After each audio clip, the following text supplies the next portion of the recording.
Hello दोस्तों, आज की इस वीडियो में हम आपको बताने वाले हैं कि आप अपने घर बैठे वो भी मात्र 15 रुपये में अपना आय प्रमाण पत्र यानी इनकम टैक्स सर्टिफिकेट खुद से ही कैसे बना सकते हैं। तो ये वीडियो आपके लिए बहुत फ़ायदेमंद होने वाली है, तो आप इस वीडियो को पूरा देखें ताकि आप इस वीडियो में किसी भी स्टेप को मिस न कर सके। तो चलिए वीडियो शुरू करते हैं। आय प्रमाण पत्र यानी इनकम टैक्स सर्टिफिकेट को बनाने के लिए आपको सबसे पहले तो अपना क्रोम ब्राउज़र ओपन करना होगा। तो आप यहाँ क्रोम ब्राउज़र की एप्लीकेशन पर क्लिक करेंगे और फिर आप यहाँ सर्च टैब पर क्लिक करेंगे और फिर आप यहाँ पर ई डिस्ट्रिक्ट उत्तर प्रदेश लिखेंगे और फिर आप यहाँ तीर के निशान पर क्लिक करेंगे और फिर आपके सामने ई डिस्ट्रिक्ट उत्तर प्रदेश की वेबसाइट लिंक आ जाएंगी और फिर आप यहाँ ई डिस्ट्रिक्ट उत्तर प्रदेश की वेबसाइट लिंक पर क्लिक करेंगे तो आप ई डिस्ट्रिक्ट उत्तर प्रदेश के पोर्टल के होम पेज पर आ जाएंगे। और वैसे तो मैंने इस पोर्टल का लिंक इस वीडियो के डिस्क्रिप्शन में दे दिया है, जिसे क्लिक करके आप सीधा इस पोर्टल पर आ जाएंगे। और जैसे कि आप इस पोर्टल पर पहली बार आए हैं तो आपको यहाँ पर लॉगिन करना होगा। तो सबसे पहले आप यहाँ लॉगिन के ऑप्शन पर क्लिक करेंगे और फिर आपके सामने 4 ऑप्शन आ जाएंगे और फिर आप यहाँ सिटीजन लॉगिन ई साथी के ऑप्शन पर क्लिक करेंगे और फिर आपके सामने एक नया पेज खुल जाएगा जहाँ पर आपको लॉगिन करने के लिए कहा जाएगा। तो जैसे कि हम यहाँ पर पहली बार आए हैं तो सबसे पहले हमें यहाँ पर साइन अप करना होगा। तो आप यहाँ नवीन उपयोगकर्ता पंजीकरण के ऑप्शन पर क्लिक करेंगे और फिर आपके सामने एक नया पेज खुल जाएगा जहाँ पर आपको सबसे पहले तो अपनी यूज़र आईडी क्रिएट करने को कहा जाएगा। तो आप यहाँ पर अपने नाम और नंबर को मिलाकर एक यूज़र आईडी क्रिएट कर लेंगे। तो जैसे कि मैंने यहाँ उदाहरण के लिए आपको यूज़र आईडी क्रिएट करके दिखाया है, तो आप भी इसी तरह से अपनी यूज़र आईडी क्रिएट कर लेंगे और फिर आपको यहाँ पर अपना नाम डालने को कहा जाएगा। तो आप यहाँ पर अपना नाम दर्ज कर देंगे और फिर आपको यहाँ पर अपनी जन्मतिथि डालने को कहा जाएगा। तो आप यहाँ पर अपनी जन्मतिथि दर्ज कर देंगे और फिर आपको यहाँ पर जेंडर सेलेक्ट करने को कहा जाएगा। तो आप यहाँ चयन करें के ऑप्शन पर क्लिक करेंगे और फिर आपके सामने सभी जेंडर की लिस्ट आ जाएगी। तो आप यहाँ पर अपना जेंडर सेलेक्ट कर लेंगे और फिर आपको यहाँ पर अपना एड्रेस डालने को कहा जाएगा। तो आप यहाँ पर अपना एड्रेस दर्ज कर देंगे और फिर आपको यहाँ पर अपना पिन कोड डालने को कहा जाएगा। तो आप यहाँ पर अपना पिन कोड दर्ज कर देंगे और फिर आपको यहाँ पर अपना जिला सेलेक्ट करने को कहा जाएगा। तो आप यहाँ चयन करें के ऑप्शन पर क्लिक करेंगे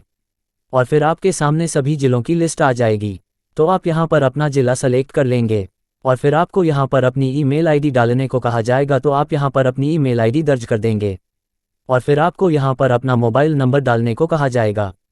तो आप यहाँ पर अपना मोबाइल नंबर दर्ज कर देंगे और जैसे ही आप यहाँ सेंड ओटीपी के ऑप्शन पर क्लिक करेंगे तो फिर आपके मोबाइल नंबर पर एक ओटीपी भेजा जाएगा और वो ओटीपी आप यहाँ पर दर्ज कर देंगे और फिर आप यहाँ वैलिडेट ओटीपी के ऑप्शन पर क्लिक करेंगे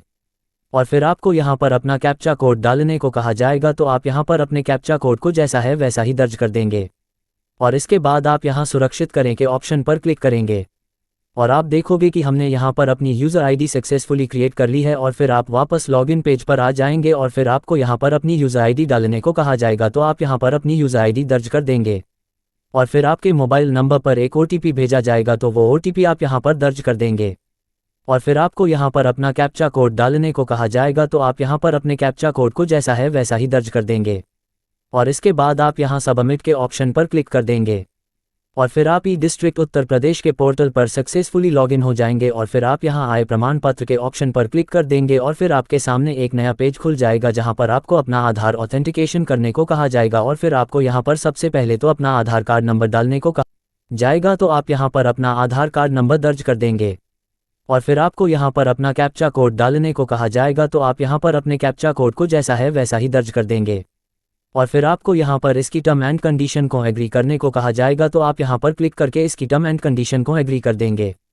और इसके बाद आप यहाँ सबमिट के ऑप्शन पर क्लिक कर देंगे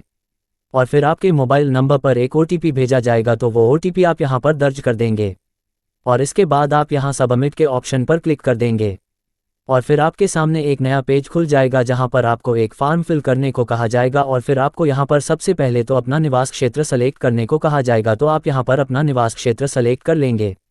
और फिर आपको यहां पर अपने घर के मुखिया को सेलेक्ट करने को कहा जाएगा। तो आप यहां पर अपने घर के मुखिया को सेलेक्ट कर लेंगे और फिर आपको यहां पर अपने मुखिया का नाम डालने को कहा जाएगा। तो आप यहां पर अपने घर के मुखिया का नाम दर्ज कर देंगे और फिर आपको यहां पर अपनी माता का नाम डालने को कहा जाएगा। तो आप यहां पर अपनी माता का नाम दर्ज कर देंगे और फिर आपको यहाँ पर अपना पूरा एड्रेस डालने को कहा जाएगा। जैसा आपके आधार कार्ड पर एड्रेस दिया गया है सेम एड्रेस आपको यहाँ पर दर्ज करने को कहा जाएगा। तो सबसे पहले आपको यहाँ पर अपना मकान नंबर डालने को कहा जाएगा। तो आप यहाँ पर अपना मकान नंबर दर्ज कर देंगे और फिर आपको यहाँ पर अपना मोहल्ले का नाम डालने को कहा जाएगा। तो आप यहाँ पर अपना मोहल्ले का नाम दर्ज कर देंगे और फिर आपको यहाँ पर अपने ज़िले का नाम डालने को कहा जाएगा। तो आप यहाँ पर अपने ज़िले का नाम दर्ज कर देंगे और फिर आपको यहाँ पर अपनी तहसील का नाम डालने को कहा जाएगा, तो आप यहाँ पर क्लिक करेंगे और फिर आपके सामने सभी तहसीलों की लिस्ट आ जाएगी। तो आप यहाँ पर अपनी तहसील को सेलेक्ट कर लेंगे और फिर आपको यहाँ पर अपने ग्राम का नाम डालने को कहा जाएगा, तो आप यहाँ पर क्लिक करेंगे और फिर आपके सामने सभी ग्रामों की लिस्ट आ जाएगी। तो आप यहाँ पर अपने ग्राम का नाम सेलेक्ट कर लेंगे और फिर आपको यहाँ पर अपना मोबाइल नंबर डालने को कहा जाएगा, तो आप यहाँ पर अपना मोबाइल नंबर दर्ज कर देंगे और फिर आपको यहाँ पर स्थायी एड्रेस यानी करंट एड्रेस डालने को कहा जाएगा, तो आप यहाँ पर अपना स्थायी एड्रेस यानी करंट एड्रेस दर्ज कर देंगे। और अगर आपके आधार कार्ड का एड्रेस और स्थायी एड्रेस यानी करंट एड्रेस दोनों सेम है, तो आप यहाँ पर क्लिक कर देंगे और फिर आपको यहाँ पर अपना व्यवसाय कार्य डालने को कहा जाएगा, तो आप यहाँ पर अपना व्यवसाय कार्य दर्ज कर देंगे और फिर आपको यहाँ पर अपने परिवार के सदस्यों की संख्या डालने को कहा जाएगा, तो आप यहाँ पर अपने परिवार के सदस्यों की संख्या दर्ज कर देंगे। तो जैसे कि हमारे परिवार में 2 सदस्य हैं, तो हमने यहाँ पर 2 लिखा है और फिर आपको यहाँ पर अपने परिवार के सदस्यों के नाम, व्यवसाय और उनकी वार्षिक इनकम डालने को कहा जाएगा, तो आप यहाँ पर अपने सभी परिवार के सदस्यों के नाम, व्यवसाय और उनकी वार्षिक इनकम दर्ज कर देंगे और फिर आपको यहाँ पर अपने सभी इनकम सोर्स को क्लियर करने को कहा जाएगा और फिर आपसे पूछा जाता है कि आपकी कहाँ से इनकम होती है। तो जैसे कि कोई मजदूर है, तो अगर खेती से ज़मीन से कोई इनकम होती है, तो आप यहाँ पर वो इनकम संख्या दर्ज कर देंगे और फिर आपको पूछा जाता है कि अगर आपकी कृषि से कोई इनकम होती है, तो आप यहाँ पर वो इनकम संख्या दर्ज कर देंगे और फिर आपको यहाँ पर अपनी कृषि जमीन का पूरा विवरण डालने को कहा जाएगा और फिर आपको सबसे पहले आपको यहाँ पर पूछा जाता है कि आपकी कृषि जमीन का क्षेत्रफल कितना है, तो आप यहाँ पर अपनी कृषि जमीन का क्षेत्रफल हेक्टेयर में दर्ज कर देंगे और फिर आपको यहाँ पर पूछा जाता है कि इस कृषि जमीन से आपकी कितनी इनकम होती है, तो आप यहाँ पर अपनी वो इनकम संख्या दर्ज कर देंगे और फिर आपको यहाँ पर पूछा जाता है कि अगर आपकी पेंशन से कोई इनकम होती है, तो वो इनकम संख्या आप यहाँ पर दर्ज कर देंगे और फिर आपको यहाँ पर पूछा जाता है कि अगर आप सेवा आयोजन यानी कि गवर्नमेंट सर्वेंट है, तो आप यहाँ पर बता देंगे और फिर आपको यहाँ पर पूछा जाता है कि अगर आपकी निजी व्यवसाय से कोई इनकम होती है, तो आप यहाँ पर वो इनकम संख्या दर्ज कर देंगे और फिर आपको यहाँ पर पूछा जाता है कि अगर आपकी अन्य स्रोतों से कोई इनकम होती है, तो आप यहाँ पर वो इनकम संख्या दर्ज कर देंगे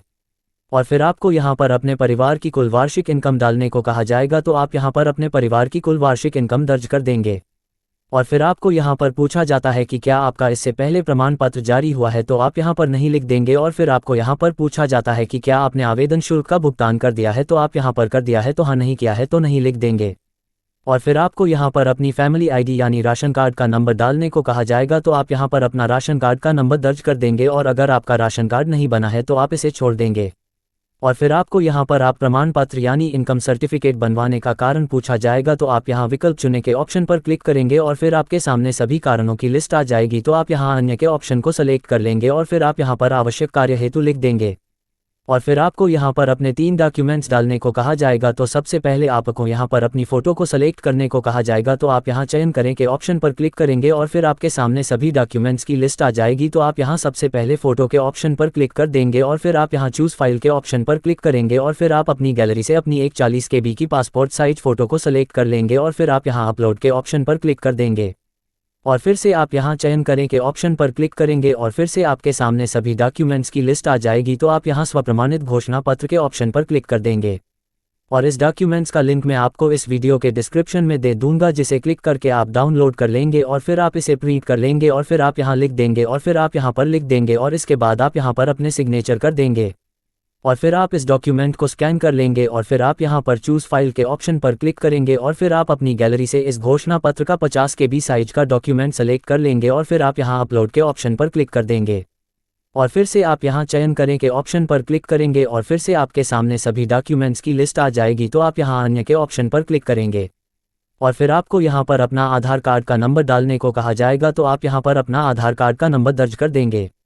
और फिर आप यहाँ चूज़ फाइल के ऑप्शन पर क्लिक करेंगे और फिर आप अपनी गैलरी से अपने आधार कार्ड की मर्ज फ़ोटो यानी कि आपके आधार कार्ड का फ्रंट साइड और बैक साइड दोनों एक साथ दिखाई देने चाहिए, जैसे कि मैंने आपको यहाँ पर अपने आधार कार्ड की फ़ोटो को मर्ज करके दिखाया है। तो आप यहाँ पर अपने आधार कार्ड की 100 KB साइज की फ़ोटो को सेलेक्ट कर लेंगे और फिर आप यहाँ अपलोड के ऑप्शन पर क्लिक कर देंगे और फिर आप देखेंगे कि हमने यहाँ पर अपने तीनों डॉक्यूमेंट सक्सेसफुली अपलोड कर दिए हैं और इसके बाद आप यहाँ दर्ज करें के ऑप्शन पर क्लिक कर देंगे और फिर आपके सामने एक नया पेज खुल जाएगा जहां पर आपको वो फॉर्म दिखाया जाता है जिसे आपने अभी फिल किया था, और फिर आप यहां सेवा शुल्क भुगतान के ऑप्शन पर क्लिक करेंगे और फिर आपके सामने एक नया पेज खुल जाएगा और फिर आपको यहां पर आपका एप्लीकेशन नंबर दिखाया जाता है। तो आपको इस एप्लीकेशन नंबर को अपने पास नोट करके रख लेना है और फिर आप सबमिट के ऑप्शन पर क्लिक कर देंगे। आप यहां प्रोसीड टू पेमेंट के ऑप्शन पर क्लिक करेंगे और फिर आपके सामने एक नया पेज खुल जाएगा जहां पर आपको कई सारे पेमेंट मेथड्स देखने को मिलते हैं। तो आप यहां पर अपना पेमेंट मेथड सेलेक्ट कर लेंगे। तो जैसे कि हमने यहाँ पर QR के पेमेंट मेथड्स को सेलेक्ट किया है और फिर आप यहाँ भीम UPI को सेलेक्ट कर लेंगे और फिर आप यहाँ मेक पेमेंट फॉर 15 रुपये के ऑप्शन पर क्लिक करेंगे। तो आपके सामने आपका बार कोड आ जाएगा। तो आप यहाँ पर इस बार कोड को स्कैन करके अपनी पेमेंट कर देंगे और फिर आपके सामने एक एरर पेज खुल जाएगा और फिर से आप ई-डिस्ट्रिक्ट पोर्टल के होम पेज पर आ जाएंगे और फिर आप यहाँ सेवा शुल्क भुगतान के ऑप्शन पर क्लिक करेंगे और फिर आपके सामने एक नया पेज खुल जाएगा जहाँ पर आपको अपना पेमेंट एप्लीकेशन नंबर डालने को कहा जाएगा। तो आप यहां पर वो एप्लीकेशन नंबर दर्ज कर देंगे। जिस एप्लीकेशन नंबर को मैंने आपको नोट करके रख लेने को कहा था वो एप्लीकेशन नंबर आप यहां पर दर्ज कर देंगे और फिर आप सबमिट के ऑप्शन पर क्लिक कर देंगे और फिर आपके सामने आपकी पेमेंट स्लिप आ जाएगी। तो आप इस पेमेंट स्लिप का स्क्रीनशॉट ले लेंगे और फिर आप यहां सुरक्षित करें के ऑप्शन पर क्लिक करेंगे और फिर आपके सामने पेमेंट स्लिप आ जाएगी। तो आप इस पेमेंट स्लिप का स्क्रीनशॉट लेकर रख लेंगे और फिर से आप यहां होम पेज पर आ जाएंगे और फिर आप यहां निस्तारित आवेदन के ऑप्शन पर क्लिक करेंगे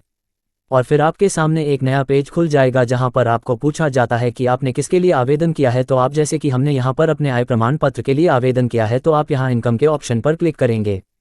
और फिर आप यहां पर अपना एप्लीकेशन नंबर दर्ज कर देंगे और फिर आप यहां पर क्लिक करके इसे इनेबल कर देंगे और फिर आपके सामने आपका आय प्रमाण पत्र यानी इनकम टैक्स सर्टिफिकेट आ जाएगा और फिर आप इस आय प्रमाण पत्र यानी इनकम टैक्स सर्टिफिकेट का स्क्रीनशॉट लेकर रख लेंगे। तो इस तरह से आप अपना आय प्रमाण पत्र यानी इनकम टैक्स सर्टिफिकेट खुद से ही बना सकते हैं।